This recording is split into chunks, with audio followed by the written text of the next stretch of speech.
It's movie time at the El Sleazo. Hey, what's up guys? My name is Hunter and I just want to say before I start this review, thank you so much for checking out this channel. And this is the first one. This is my first movie review channel. I'm super excited to see where it goes. And at the same time, I think it's a job as a movie reviewer to tell the audience whether you should go spend your money on a movie. Because movies are super expensive these days. I live in Los Angeles where the movies are like $20 a ticket. And that's not even if you want to take your mom, your sister, your brother, your dog, your aunt, your uncle, whoever you want to take. But regardless, it's a lot of money. It's a lot of money to spend on these movies. Some people can't afford to go see 5, 6, 7 movies a week. You know, most people work all week and they have one night a week to go out and see a movie or do something fun, and they don't want to spend their hard-earned cash on something that makes them bored and fall asleep. They want to go see a movie that makes them have fun, be excited, be scared, be nervous, be happy, be sad. Be themselves. That's what a movie's about. It's an experience. It's an atmosphere. And so hopefully over time you'll be able to like my opinion, approve of it, and really gauge whether or not you should spend your money here or there. So with all of that being said, I just want to again thank you so much, and without further ado, let's get into it. Mortal Engines is directed by Christian Rivers and it stars Hera Hilmar, Robert Sheehan, and Hugo Weaving. Now this movie takes place about 1,000 years from the current date today in a post-apocalyptic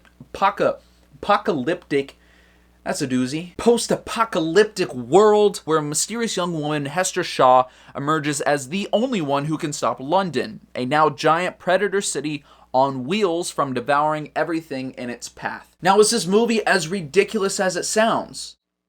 Absolutely. Now, similar to other franchises like Harry Potter and Lord of the Rings, this is based off of a couple of books written by somebody who I didn't bother to look up before this. So this movie has a bunch to go off of, but unfortunately, it just feels like it's another one of those action flick bad movies. Now let's start with where this movie went wrong, because I really had a lot of ambition for it. I was really intrigued by it. Seeing the trailers, I thought the world was cool. I thought the cities were cool. It was a cool concept, cool idea. It was based on books, so you had things to go off of. And to top it all off, Peter Jackson's hand was really guiding this movie, so I had a lot of hope for it. But unfortunately, that's the only good that came out of it, was the hope that I took into the movie. So our story revolves around our main characters, Tom and Hester, and they're supposed to be that tandem that really carries the movie, and they always have this on and off relationship, like, do I like you, do I not, are we friends, are we not? And at the end of the day, they're just not your favorite characters. There are much more likable characters in this movie not named Tom and Hester. Hester in the beginning of this movie doesn't really come across as likable because she's very rude, very mean, very unlikable. But when you learn of her backstory, you can really understand why she's like that. I'd say Tom is a more likable character, especially in the beginning, but throughout the movie,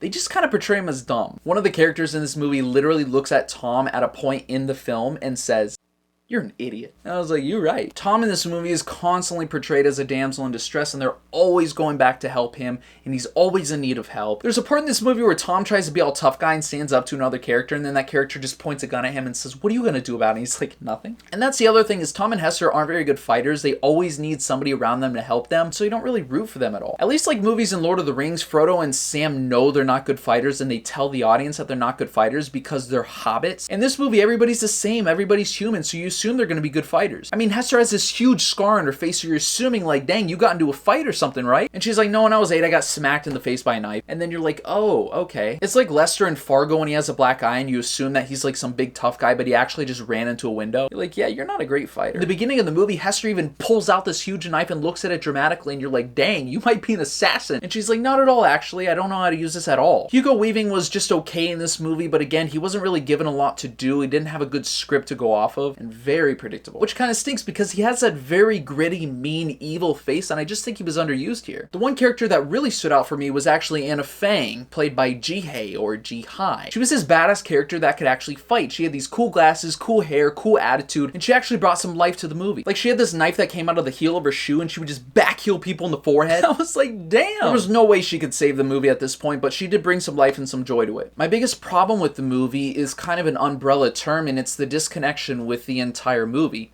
And I think a lot of that has to do with the acting, the casting, the screenplay, the CGI, and the jokes. This movie just wasn't very funny, and I think a lot of that was the content of the jokes. So as I mentioned before, this movie takes place about 1,000 years from now, and so a lot of the jokes were based around the old tech in this movie, which is the current tech that we have now. To illustrate what I'm talking about, in the beginning of the movie, they're walking around in a museum and they come across a statue of Minions from Despicable Me. A couple of scenes later, they're looking at this wall of old tech, and one of the things seen on the wall is an old broken iPhone. A couple of scenes later, some of our main characters are in the wilderness and they need to eat, and one of them pulls out a Twinkie. And so unfortunately, these are a lot of the types of jokes that they try to land and they just don't hit, but it really, for me, goes beyond that. The problem with the jokes isn't that they weren't funny, but it's around the content that they were showing you. Going into this movie, you really have to suspend your belief because obviously these are cities on cars driving around eating other smaller city cars. And so when you're viewing a huge fantasy world, you really want to be invested into it. You want to be connected to it. Seeing these old things like iPhones, Twinkies, and Minions, it really takes you out of it. It doesn't make you feel like it's a fantasy world anymore. It makes you feel like it's our world. Other franchises like Star Wars and Harry Potter really do a good job of this because they really pull you out of your universe and make you feel like you're in another. Like imagine in Harry Potter if somebody in the back of the class in Hogwarts was just chilling on their phone scrolling through Twitter. It kind of pulls you back down to earth a little bit. The world building in this movie was just okay. It wasn't really interesting. It didn't make me want to go visit that world. I thought that the costume design was really hokey. Everybody looked like they were at a party city. There were these aviators in the movies that were literally wearing these flap hat things with the big goggles. I mean, it literally looked like a Halloween costume. And so there was a huge lack of creativity in this movie, especially for a movie that takes place 1,000 years from now. In the very beginning of the movie, it really intrigued me because there was a group of people over in a corner that they showed that had these large white peacock hats with a big scarf over their face. And I was like, okay, that's cool. And then from there, it just kind of went downhill. There was nothing that really was like, whoa, that's cool. And from there, it was just like, yeah, that's all we got. A lot of people said names and places and things that really flew over people's heads because we don't really know the world yet. But in this movie, they were just naming places and saying I was raised by them and I worked for them and we went here and we went there, and they just had no significance. And so I was like, I have no idea what you're talking about. And of course, I know there's books and you have to mention these certain things, but I think other franchises have done it better where they kind of slowly introduce these things to you. They don't just throw it all at you and expect you to get what they're talking about. And I think the biggest lack of connection to this world is how much CGI is in this movie. There are little to none practical effects in this movie. Everything is basically CGI and it really pulls you out of the world. All of the running sequences, all the action sequences, even them just like looking off in the distance, it's all CGI, all green screen. There's literally a character in this movie named Shrike, and he looks like a mix between the Terminator and Snoke from Star Wars. This movie really compares to Mad Max Fury Road, but in Fury Road, they really invest you in the world. That movie uses real-world locations. It uses deserts. They're gritty. They're rugged. They're dirty. You can tell this world is poverty-stricken. You can tell this world is penurious. That's right. I know words. Look it up. I'll wait.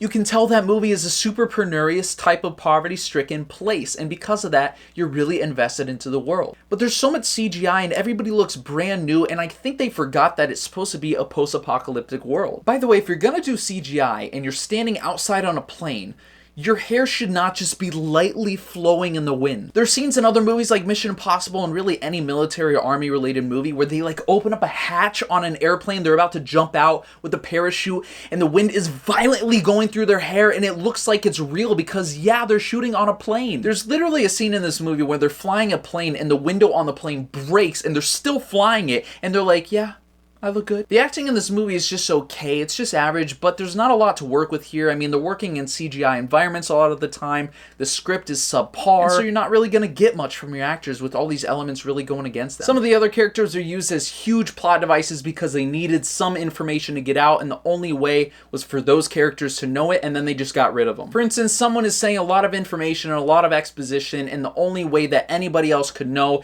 is if there's a guy over there looking through the window, and he goes and runs and tells, you know, the bad guy. Oh, and there's this one hilarious character in the movie that all he says is, my God. And he doesn't even have a point to the movie except for when they need to get in the secret entrance, he happens to know the way. And then he's completely forgotten about until he says, my God. Oh, and also the cities didn't really seem to scale because they really didn't show a lot of people. I mean, this is like London where there's like millions of people. And I remember there was a sequence where there was a public speech and they showed a bunch of people cheering, but they just showed one group of about 100 people and then a group of about 20 people at a bar. And they just kind of showed them back and forth as to like express that there was like millions of people watching this.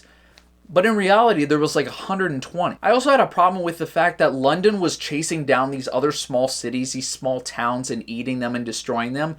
And the citizens of London would come to the rails and they would watch this happen and they would start cheering. And it's like they've been cheering the entire movie to kill everybody, and now we're like, oh my god, they're innocent people. And it was only the main characters that actually thought that London, what they were doing was wrong. All the other citizens in London were like, yeah! It was like a scene out of Gladiator where they put people in the pit and everybody was just cheering for them to die. They just wanted entertainment. Everybody else was like, shoo. Yeah, we don't have football anymore. All I feel I need to mention with the musical score in this movie is that it was there. Yeah. So those are my thoughts on Mortal Engines. I know this is kind of a rough movie to start off like my whole movie review channel thing, and it sounds like I'm bashing on this movie. I mean, but I totally should be. This movie just really lacked in every category, and I could feel it in the movie theater. It was just like no energy, no laughs, no real attention to this movie. I feel that I should mention that at the end of this movie, they kind of set up a sequel. It's kind of ambiguous. Oh, that's another word. That's write that down. Nah, that's not really a big word. They kind of set up a sequel. Yeah, and I don't do that. don't make me go. Don't do that. Mortal Engines was a bad movie, and I'm going to give it a 3 out of 10. Alright guys, that was my review of Mortal Engines. If you enjoyed this video, please leave a like below. Please tell me anything I should improve on. This is my first video. Leave a comment below. Tell me your favorite Peter Jackson movie of all time. If you haven't already, please subscribe to my channel. Hit that bell for notifications so you can see any movie review I drop and upload. And as always guys, for everything good, great, and okay, I'll see you in the next one. Peace.